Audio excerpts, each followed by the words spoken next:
Hello everyone, Niev here, and today I am doing a tarot tag, and this one is hashtag Divine Decks, and I think it was Krista at Crochet Witch Tarot that started this.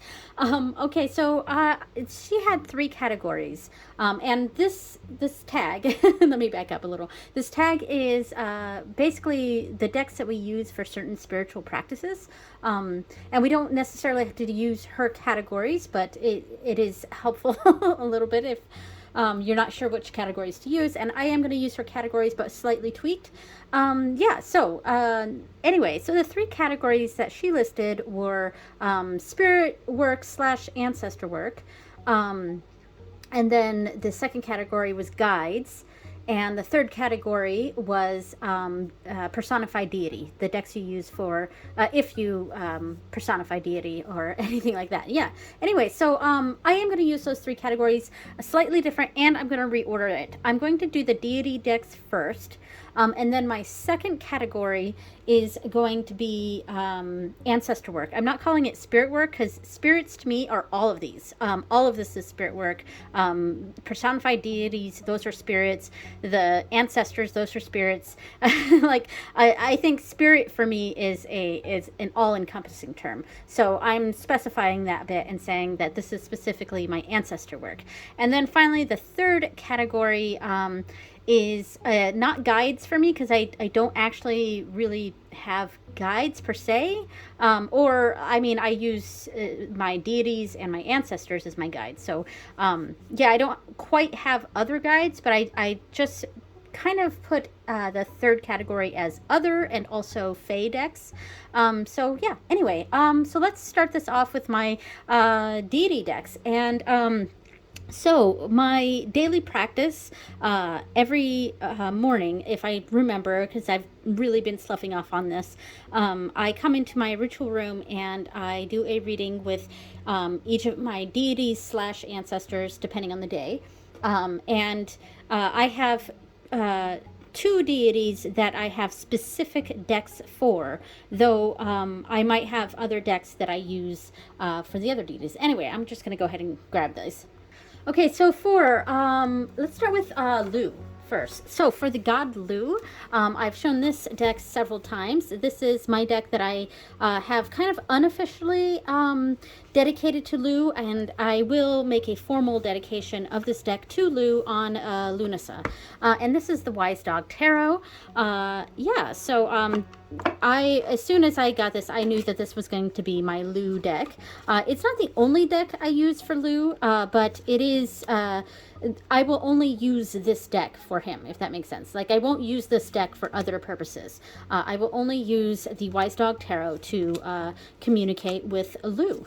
And lately I have been using a couple other decks with him, but this is kind of my tried and true, and on Lunasa I will be dedicating this deck officially to him. All right, so that is the Wise Dog Tarot and what I use for Lu.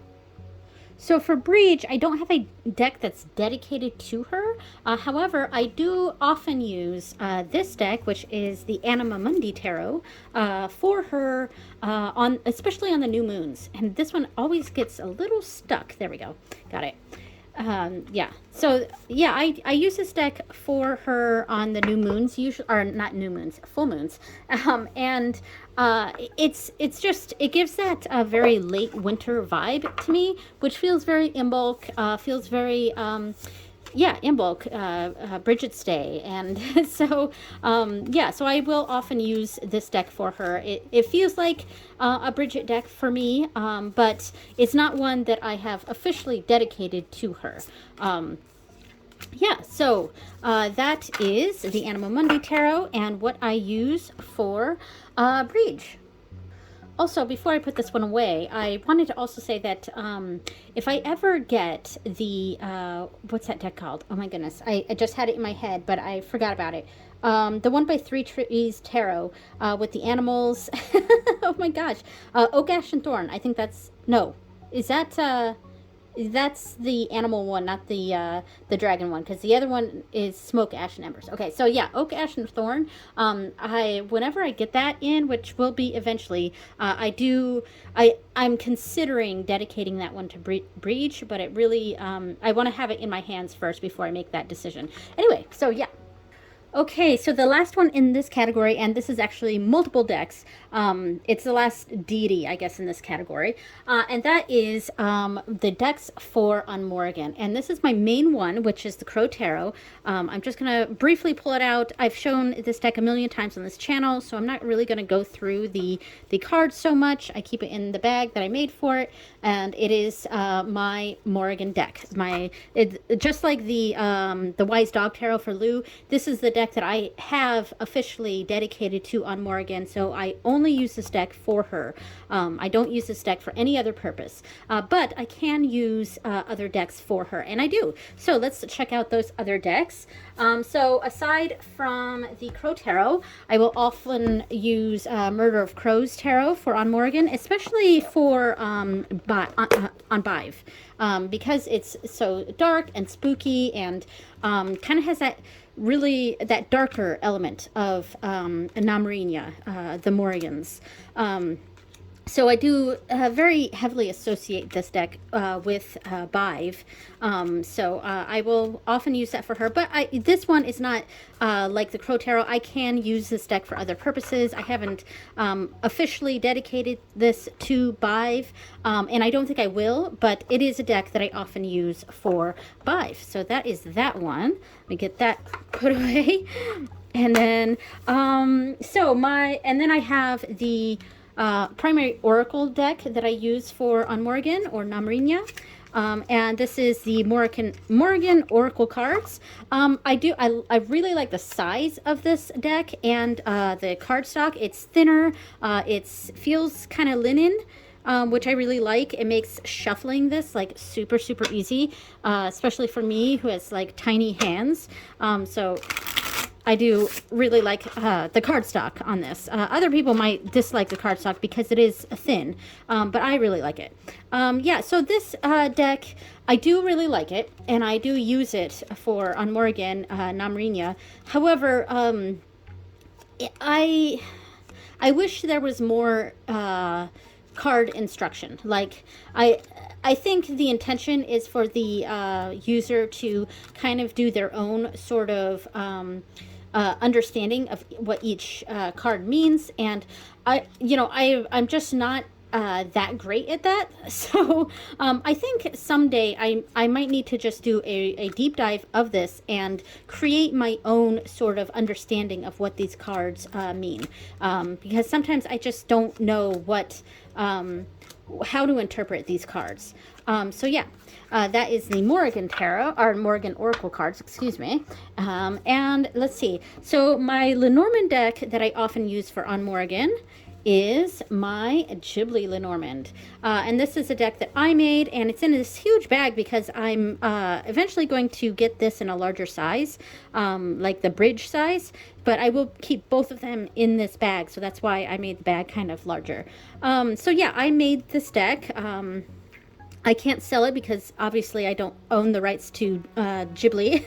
So, but this is just for my own personal use. I have extra cards in here and cards that have the keywords, things like that. Yeah, I really, really enjoy this deck. And whenever I do Lenormand readings with on Morrigan, this is just the one that I feel like fits her the best. And out of all the Lenormand decks I have, which is not a lot, I think I have like 5 or 6 Lenormand decks, and this one to me gives the most Morrigan vibes, especially the Scythe card, I think, because yeah, Princess Mononoke gives me big time Morrigan vibes. So there we go. So that is the Lenormand deck I use for on Morrigan. And finally, just for a little bit of fun in this category, another deck that I have found I quite like with on Morrigan is my Star Trek Tarot. Yeah, this has been quite fun. I've used it a few times with on Morrigan, and I think it turned out like it really worked. Yeah, I was really happy with this. I expect to use this deck again more frequently for on Morrigan. yeah, I don't want to jabber on too much about this because it turns out I have a lot of decks to share here, so I'm kind of going a little fast, but yeah, so that is the Star Trek Tarot and one of the decks that I have most recently been using for On Morgan. Okay, so my next category is ancestor work. I guess I'll pull out my primary deck for that first. I have a lot of decks here. So my primary deck for ancestor work is the Relative Tarot. And I do have the mass market version, not the independent version, which is a big bummer. I really wish I had the independent version. I do think I am going to trim this deck down just a little bit, probably like right underneath where the numbers are, and a little, maybe to the picture. I'm not quite sure, but I do want to get rid of the edging. It's kind of that rougher gold gilding, so it's a little bit difficult to shuffle, and the cards are just a little too big for my hands. But aside from that, I do very much like this deck a lot. It's just, to me, the quintessential ancestor deck, and excuse me, throat a little bit. So ancestor work for me is one of my primary parts of my practice, and I say that too. But truth be told, I don't do ancestor work as often as I would like to, and that's kind of a time issue. There's just so much going on in my life, but when I do, it is a meaningful practice for me, and a lot of that is that. I am a genetic genealogist. I very much love researching trees and even getting into the DNA part. That's the genetic part of genetic genealogy. That is a big passion of mine. Oh my goodness, I just had to pause this real quick because it's like there's a snowstorm going on outside, and a bunch of snow just like fell on the roof in my ritual room here, and it was really quite loud. I had to cut it. I'm gonna cut that part out, but yeah, it was yeah. Anyway, I wasn't sure if I was okay there for a second. Yeah, so anyway, ancestor work is a pretty important part of my practice. It's a part of my practice that I wish I could be more active in, but yeah, so there we go. So that is the primary deck that I use for ancestor work, and that is the Relative Tarot. I also use, this is not the Seed and Sickle, this is the Citadel deck that came, the original one that came with it, the special edition Seed and Sickle. I just don't have a bag for this, and I didn't quite like this bag for the Seed and Sickle itself, so I just keep this in there. But that is the Citadel deck, and it is a kind of an archetypes type of deck. I'm going to bring this up closer so we can see. These are beautiful. I love them. I don't know that I'm going to get the new one that's coming out. I might, because there's more cards and they're bigger, so they're a little bit easier to manage, I think, because these are a little bit awkward, just the size, I mean, you know, the shape of them and stuff. I kind of wish they were this way. Instead of on the point, I kind of wish they were right here, if that makes sense. And if I can be in frame here, because especially since the box itself is flat on the bottom, so you got to put these in like sideways, and I just little things like that sort of bug me. And yeah, so but that's you know, not a very big deal. But I'm pretty happy with this deck overall, and I don't know, I have mixed feelings about the new deck. I kind of want it, but then at the same time, I feel like, you know, the money that I put into the special edition Seed and Sickle, a lot of that was so that I could get this exclusive deck that wasn't available to anyone else. And technically it still kind of is exclusive, since this deck is not being, this deck in particular is not being made public. However, I feel like the new deck is, you know, arguably better, and there's more cards, and I don't know, it's more useful. I guess I just have mixed feelings about that. I don't want to have to pay again for a what I imagine will be a better version of this deck. But yeah, anyway, I use this deck for ancestor work, for my oh gosh, well, I don't think I can explain it very well. I think maybe I'll just leave a card pop up to the playlist of my going through my ancestor tree with decks, because each of my ancestors got one of these archetype cards to help further represent them. So yeah, so that is the Citadel deck. All right, so what else do I have? So I'm not going to go through all of these, but these are my Memento Mori decks here. And I have the Lenormand / Oracle deck, the Ancestors and Advisors pack, which obviously that one makes sense for this. The general expansion, however, I put, this is the folk magic, yeah, but this one is the general expansion. I actually put the Lenormand cards from here and here, and I put these cards in with the main deck, because that's kind of how I just wanted the Lenormand to be its own thing, and I wanted, so like there's an Oracle deck with, you know, whatever with the expansion in there. There's the Oracle deck here, yes. And I have completely shuffled in the original expansion pack. And then there's the Ancestors and Advisors and the Folk Magic. I don't know if I want to keep this one separate. I might end up putting that in with this. I'm not sure. But there we go. Anyway, so I actually have not quite really used these decks yet. This is more of a potential for this deck series. I'm a little bit in the gotta collect them all sort of mindset right now with this, but and I haven't quite used them yet. But I imagine I will be using them a lot for ancestor work. I have some ideas, but anyway, so yeah, so I'm not going to go through these, but this is a deck collection that I will use for ancestor work. And finally, the last two decks for this category are the Cosmovisions and the Prismavisions. I have the tin versions here. So this one is, I think the green one is Prismavisions. I constantly mix up the name of these. I think Cosmovisions. You know why I think this one, keep thinking this one is Prismavisions, is because Cosma makes me think blue, cosmic, you know, so I keep connecting it with this deck, but this is the Prismavisions.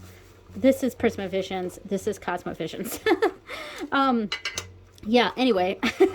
So these decks, I've kind of dipped my toes in using these for ancestor work, but I haven't really delved into it yet.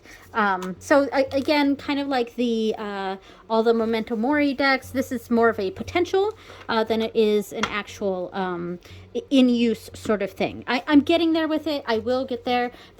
These kind of blend in with my desk, don't they? You almost can't even see my desk with with these ones. Anyway, yeah, so this one is a typical tarot deck. So there we go. I think are there any renamed cards? There might be. Or they're all just, I think they're all traditionally named. Yes. So this is the traditional tarot deck. This one is technically an oracle, but it can be used as a tarot because there are 78 cards, and they do associate with the tarot associations. But this one is a little bit more geared toward ancestor work or really past life work, because that's the primary focus of this deck, is past life sort of regression, things like that.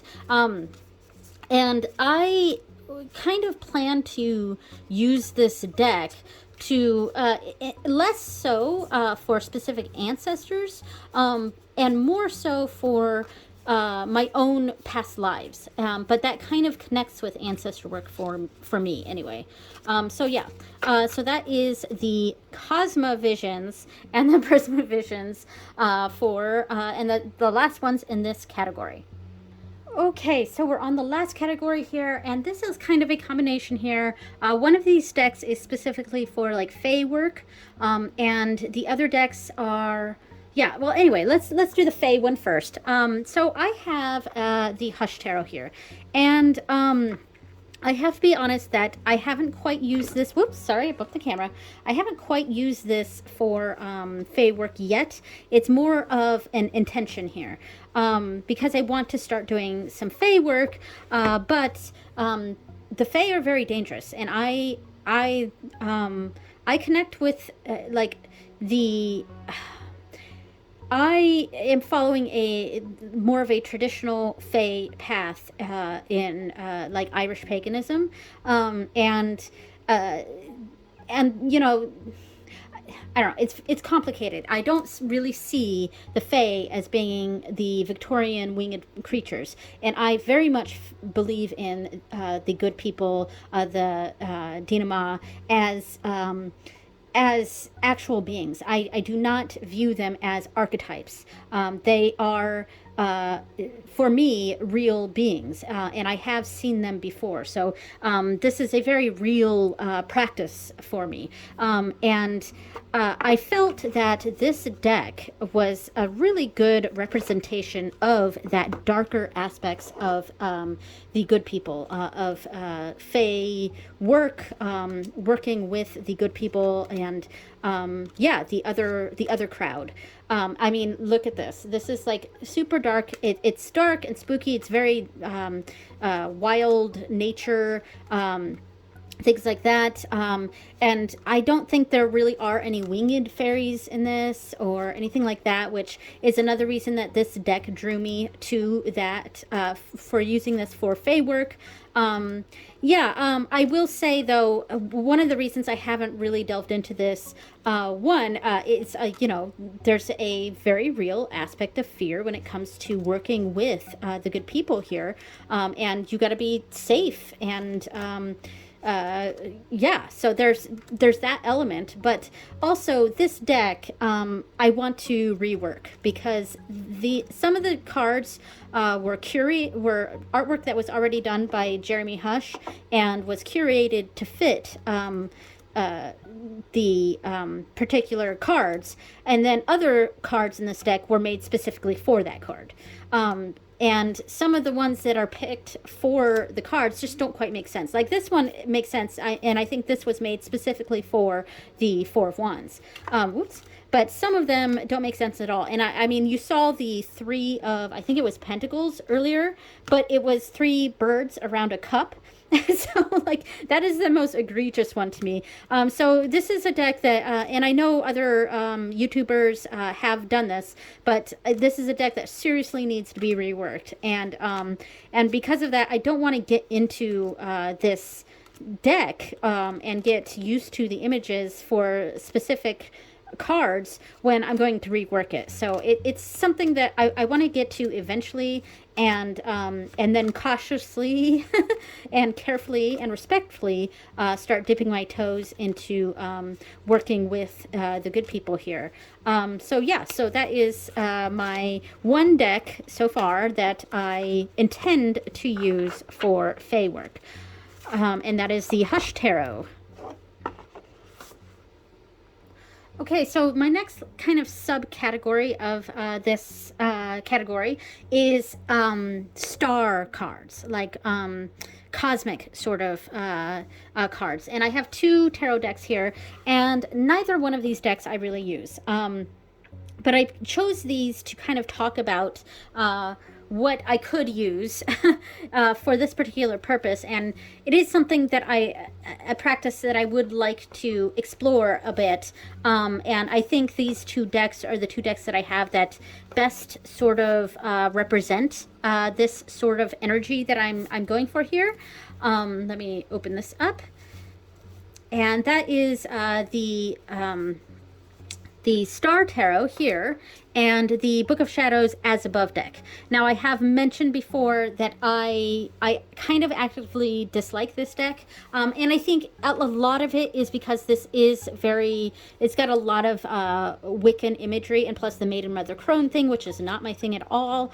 And I think this is probably the biggest issue that I have, is that the court cards are Maiden Mother Crone. I think the pages are elementals, and then maidens are the knights, mothers are the queens, and crones are the kings. And that it just bothers me because my practice has definitely left that particular concept. And because of that, I find it very, very difficult to get into this deck.